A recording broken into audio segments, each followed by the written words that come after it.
মাননীয় সংসদ সদস্য মোহাম্মদ জালাল উদ্দিন। আমি চাঁদপুর 2 আসর মতলব উত্তর দক্ষিণের নির্বাচিত সংসদ সদস্য।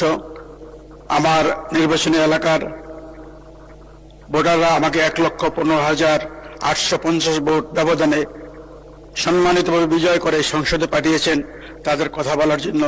সুতরাং তাদের কথাগুলো আমি বলতে চাই কৃতজ্ঞতার সহিত। আমি আমার এলাকাবাসীকে আমি ধন্যবাদ জানাই। প্রথম, মাননীয় স্পিকার, মুদ্রাস্ফীতি আজ অত্যন্ত দেশে ভয়াবহ অবস্থা এবং এই মুদ্রাস্ফীতির কবলে আমরা সবাই কম বেশি তার ভোগ করতেছি।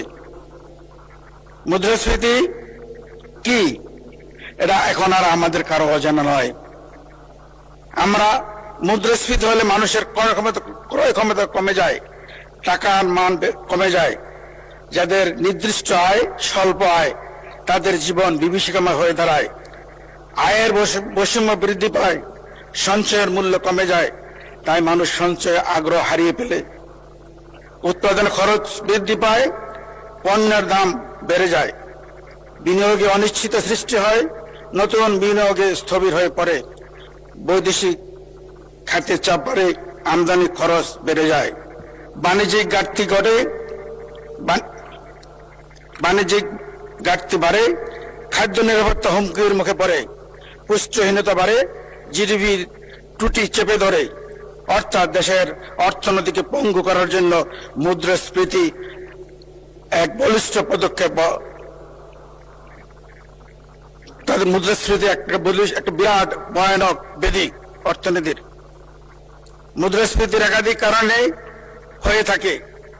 বর্তমানে মুদ্রাস্ফীতির মূল কারণ সেটা হলো অতিরিক্ত টাকা মুদ্রণ কারণেই মুদ্রাস্ফীতি আজ ভয়াবহ অবস্থা। নরমালি মুদ্রাস্ফীতি 2 থেকে 4 পর্যন্ত স্বাভাবিক, বাট যখন মুদ্রাস্ফীতির চিহ্ন 10-এ দাঁড়িয়ে যায় তার অর্থাৎ দেশে অর্থনৈতিক ভয়াবহ অবস্থা। আজ মুদ্রাস্ফীতি 10-এর কাছাকাছি, তার অর্থাৎ আমাদের অর্থনৈতিক অবস্থা অত্যন্ত ভয়াবহ। মাননীয় স্পিকার,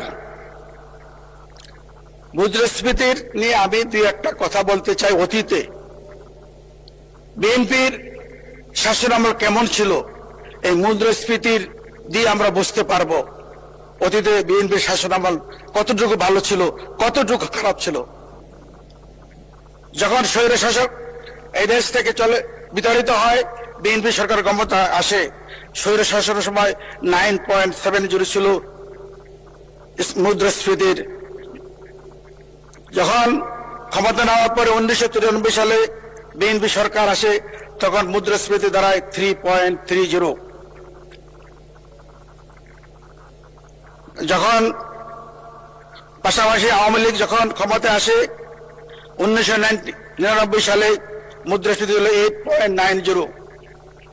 আর বিএনপি যখন 2001 সালে আসে তখন মুদ্রাস্ফীতি ছিল 2.40। তার অর্থাৎ বিএনপি যখন ক্ষমতায় আসে দেশের অর্থনৈতিক অবস্থা স্থিতিশীল থাকে, ভালো থাকে।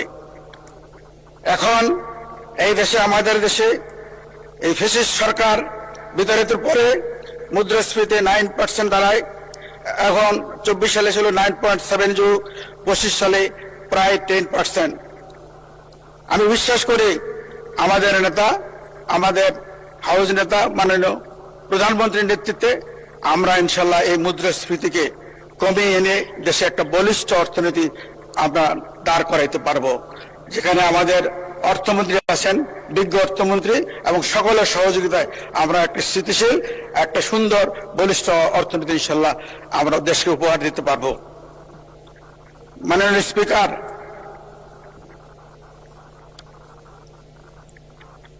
মুদ্রাস্ফীতির ব্যাপারে বিগত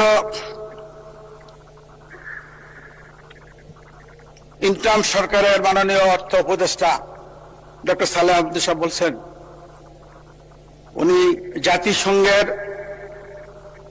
প্রতিনিধি সভার মিটিংয়ে পরে সাংবাদিকদের সামনে উনি বলেছিলেন মুদ্রাস্ফীতির মূল কারণ হলো ইমিডিয়েটলি সরকার, অর্থাৎ স্বৈর সরকার ফ্যাসিস্ট সরকার ৬০,০০০ কোটি টাকা অতিরিক্ত মুদ্রণ করে গেছেন, যার ফলে মুদ্রাস্ফীতি আজ এত ভয়াবহ। এই মুদ্রাস্ফীতি যারা মুদ্রা ৬০,০০০ কোটি টাকা মুদ্রা প্রিন্ট করেছেন, মুদ্রণ করেছেন, সেই প্রতিষ্ঠানের কিছু উৎসাহী নেতা কর্মী, উৎসাহী কর্মকর্তারা এই মুদ্রার যোগান দিয়েছিলেন।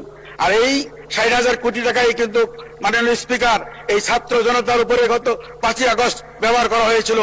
সুতরাং আমি বলবো, যারা এই মুদ্রণ করেছেন, মুদ্রার সাথে জড়িত যে সমস্ত কর্মকর্তারা, উৎসাহী কর্মকর্তা, তাদেরকে আইনের আওতায় আনলে বিগত এই সরকারে যারা পঙ্গুত্ব বরণ করেছেন, শহীদ হয়েছেন, তারা অন্তত কিছু তাদের আত্মা শান্তি পাবে।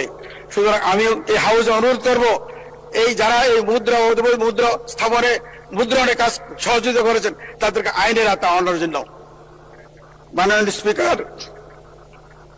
যদি এদেরকে আইনের আওতায় না আনা হয়, আগামী দিনে হয়তো এই যে এরা আরো অবৈধ মুদ্রণ করে দেশে আরো স্থিতির শিকার করতে পারে। মাননীয় স্পিকার, আজ আমাদের সকলের দায়িত্ব হলো এদের বিচার করা। এদের বিচার করা আমাদের পবিত্র দায়িত্ব। এরা এখনো অর্থনীতির বাঁকে বাঁকে বসে আছেন। এদেরকে আইনের আওতায় আনার জন্য আমি হাউজে আপনার মাধ্যমে সকলের কাছে আমি একটা প্রস্তাব রেখে যাচ্ছি। আমি সকলকে ধন্যবাদ জানাই, আপনাকে ধন্যবাদ জানাই আমাকে দু একটি কথা বলার জন্য সুযোগ দিয়েছেন। আমি আমার দেশের কথা, আমার এলাকার কথা আশা করি আগামী দিনের